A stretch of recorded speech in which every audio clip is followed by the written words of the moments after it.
Operation Sindoor ఇందులో 2.0 ఏం లేదు. సింధూర్ కంటిన్యూ అవుతుంది. ఇదే విషయాన్ని రాజ్నాథ్ సింగ్ తేల్చి చెప్పారు. ఆపరేషన్ సింధూర్ ముగియాలంటే ముగుస్తుందా? డౌటే. ఎందుకంటే ఇవాళ రాజ్నాథ్ సింగ్ అఖిలపక్షం పెట్టి మరీ చెప్పింది ఏంటి, ఆపరేషన్ సింధూర్ కంటిన్యూ అవుతుందని.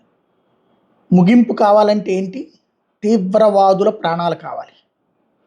ఓ పక్కన వాళ్ళ మిస్సైల్ దానికి కౌంటర్ అటాక్ చేసాం. అట్ ద సేమ్ టైం అక్కడ ఉగ్రవాదుల వేట ఆగదు, పిఓకేలోనూ సాగుతుంది, పాకిస్తాన్లోనూ సాగుతుంది అన్నటువంటిది తేల్చి చెప్పాం. పైగా ఉగ్రవాద నాయకుడికి సంబంధించిన ఇంట్లో అన్ని పేల్చి చేసినటువంటిది ఉంది. ఓవరాల్గా చూసుకుంటే ఒక స్పష్టమైన సంకేతం భారతదేశం ఇస్తోంది ఏంటంటే, ఇదివరకటి భారతదేశం కాదు. నువ్వు 4 తీవ్రవాదులను పంపిస్తే ఇక్కడ కేసులు కట్టుకుంటూ వాళ్ళు పాకిస్తాన్ అంటే కాదని చెప్పి వాళ్ళు వాదిస్తా, వాడి వెనకాల 10 మంది లాయర్లు, వాడి గురించి సానుభూతితో కూడినటువంటి మతపరమైనటువంటి వచనాలు, ఇలాంటిది ఏం లేదు. నువ్వు ఇక్కడికి తీవ్రవాదిని పంపిస్తే నేను నీ దేశానికి సైన్యాన్ని పంపిస్తా.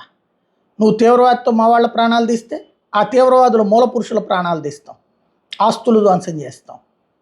తేడా వస్తే వాళ్ళ వెనకాల ఉన్నటువంటి పాకిస్తాన్ సైన్యాన్నైనా లేపేస్తాం, పాకిస్తాన్తో యుద్ధమే చేస్తాం.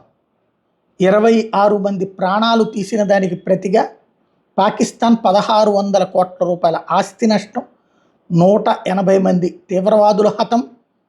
అదే సందర్భంలో ఉగ్రదాడులతో ప్రపంచం ముందు చేతకాని దద్దమ్మగా నిలవటం, ఉగ్రవాదుల స్థావరం పాకిస్తానే అన్నది ప్రపంచం దృష్టిలో ఆధారాలతో సహా బయటపడటం, భారతదేశం కరెక్టు పాకిస్తాన్ చేస్తోంది తప్పని ప్రపంచమంతా అంగీకరించడం, ఇది జరిగిన పరిణామాలు.